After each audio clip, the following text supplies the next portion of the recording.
Olá amigos, aqui é Gustavo Silveira e começa agora mais um episódio do nosso Café com Espiritismo. Certa vez ouvi uma entrevista com uma pessoa que trabalhara arduamente na tradução da Revista Espírita para o idioma espanhol. Para isso, ele estudou com cautela e tempo o histórico do Espiritismo na França. O intuito era compreender o melhor possível como estava o movimento espírita na França da época de Kardec, a fim de que ele pudesse colocar notas de rodapé, ilustrações e explicações adicionais na sua tradução, e assim foi feito. A equipe que o entrevistou pertence a uma instituição espírita do Brasil que é muito séria, e todos reconheceram que a tradução para o espanhol havia ficado, de fato, muito boa. Diante, portanto, de alguém que havia estudado tão profundamente o movimento espírita francês, foi feita a pergunta: por que o espiritismo praticamente acabou na França, a ponto de hoje termos tanta dificuldade em divulgá-lo por lá? É claro que há muitas respostas para essa pergunta. Estaria em erro quem dissesse que há apenas uma causa para isso. Os grandes conflitos vividos na Europa, sobretudo os do século XX, a problemática da revista espírita pós-desencarne de Kardec, o charlatanismo abundante, enfim, muitas causas para justificar um acontecimento tão evidente. O espiritismo não avançou tanto na França quanto alguém poderia supor. Mas, na entrevista em questão, a pessoa apontou algo que eu nunca havia visto alguém falar. Os franceses não investiram em evangelização infantil. Ou seja, não houve preparação das gerações vindouras. Vieram os grandes missionários, muitos centros espíritas sérios foram fundados, mas houve pouca preocupação com as crianças. Isso fez com que o movimento espírita envelhecesse e terminasse por não se sustentar. Isso então chama a nossa atenção para o problema fundamental da manutenção do movimento espírita.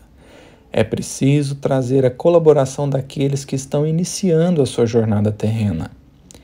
Algo que é evidente, mas que precisaremos ressaltar é: se quisermos realmente manter o espiritismo forte e ativo no nosso país, precisaremos pensar com bastante cuidado a evangelização, nos mais variados níveis em que ela pode ocorrer.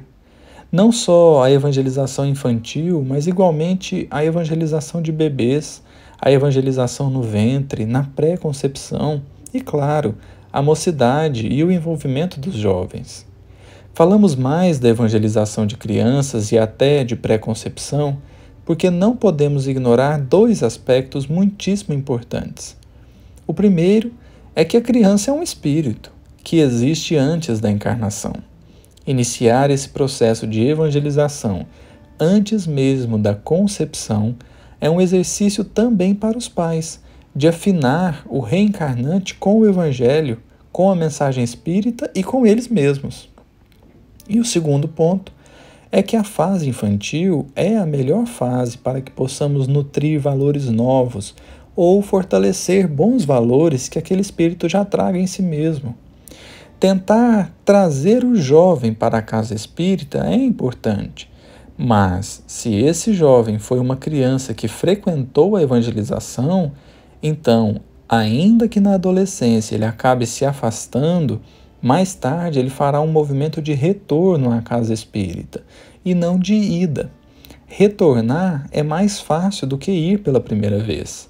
Se ele já teve contato com a casa espírita, se aquilo fez parte da infância dele, se ali foi um ambiente que ele pôde cultivar amizades, aprender bons valores, então a casa espírita é um local conhecido e agradável, que mais tarde ele saberá compreender o valor que tem.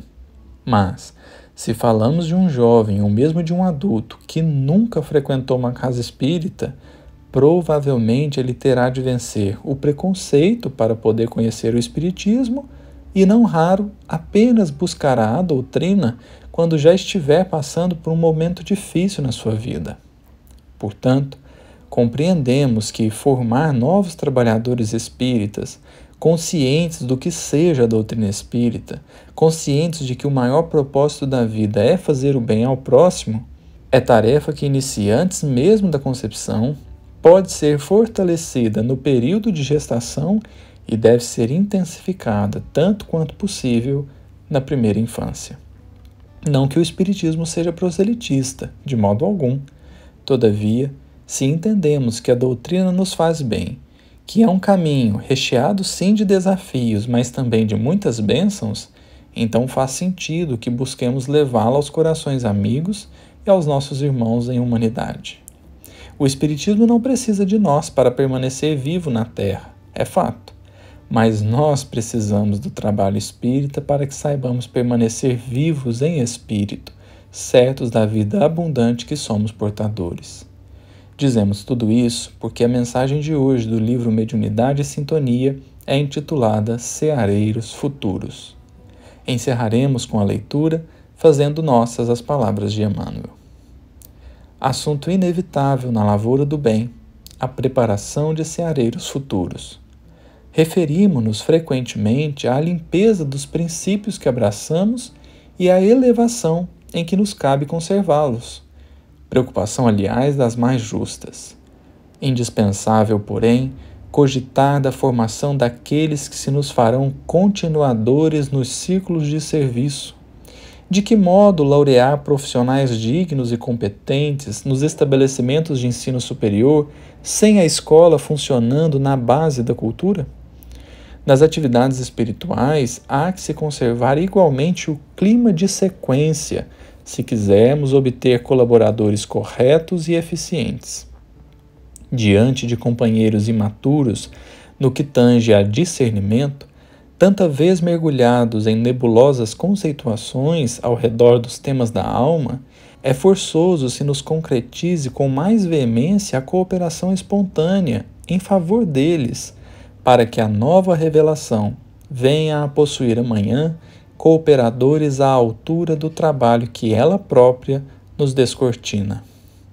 Encontrando amigos ainda verdes nos raciocínios da lógica, sejam médiuns ou explicadores, na edificação doutrinária, procuremos com afetuosa dedicação uma porta para o entendimento recíproco, através da qual lhes possamos oferecer o coração em forma de esclarecimento ou de apoio, auxiliando-os a superar os trechos de sombra que, porventura, estejam sendo obrigados a contornar na caminhada para o conhecimento superior que todos nós aspiramos a atingir. Em suma, à frente de quaisquer irmãos procedentes desse ou daquele distrito menos claro da obra espiritual, saibamos agir com bondade e compreensão, porquanto muitos daqueles que nos pareçam enganados ou incipientes, se amparados com amor, ser-nos-ão no porvir valorosos vexilários na causa do bem, seja na plantação da verdade ou na colheita da luz. Um grande abraço a todos e até o próximo episódio do nosso Café com Espiritismo.